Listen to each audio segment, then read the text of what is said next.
আমার স্মৃতিচারণে বেগম খালেদা জিয়াকে নিয়ে 3বার আমরা প্রোগ্রাম করেছিলাম এই ঢাকা মেডিকেলে। একটা প্রোগ্রাম ছিল, সবচেয়ে বড় প্রোগ্রাম যেটা ছিল আমরা করেছিলাম এই আউটডোরে শহীদ রাষ্ট্রপতি জিয়াউর রহমানের মৃত্যুবার্ষিকীতে। সেই সময় তিনি প্রধানমন্ত্রী ছিলেন এবং আমাদের এই ঢাকা মেডিকেল ইউনিটের বিএনপির যে প্রধান উপদেষ্টা professor doctor A Z Zahid Hossain স্যারের ওই সময়ের তার তত্ত্বাবধানে আমরা এই প্রোগ্রামটা করেছিলাম।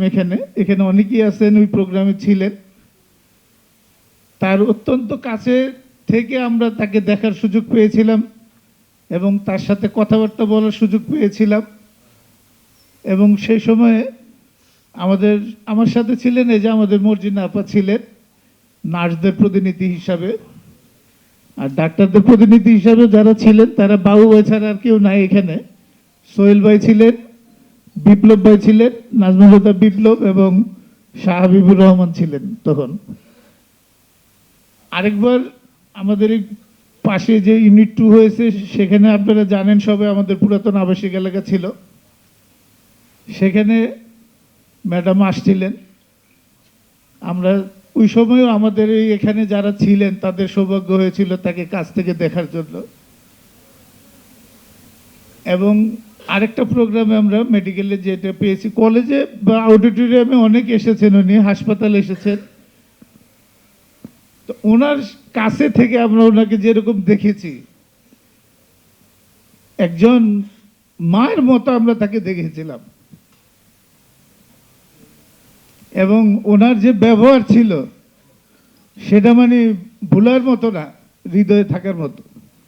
তো যাই হোক, আজকের এই দোয়ার আয়োজনে আমি আপনাদের কাছে অনুরোধ করব,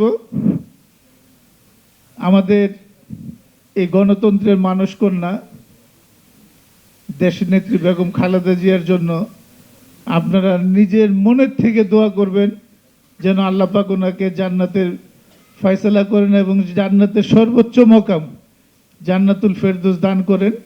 তার সাথে সাথে আমাদের এই বাংলাদেশ জাতীয়তাবাদী দলের প্রতিষ্ঠাতা স্বাধীনতার ঘোষক শহীদ রাষ্ট্রপতি জিয়াউর রহমানের জন্য আপনার দোয়া করব এবং যার বদৌলতে দেশে বহুদলীয় গণতন্ত্র প্রতিষ্ঠা হয়েছিল, বাকশাল ভঙ্গ করে আমরা এই আমাদের নেতার মাধ্যমে বহুদলীয় গণতন্ত্র নিয়ে আজকে দেশ এই পর্যায়ে।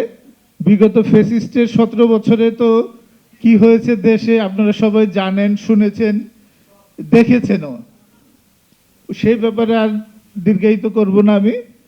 আমি সবার কাছে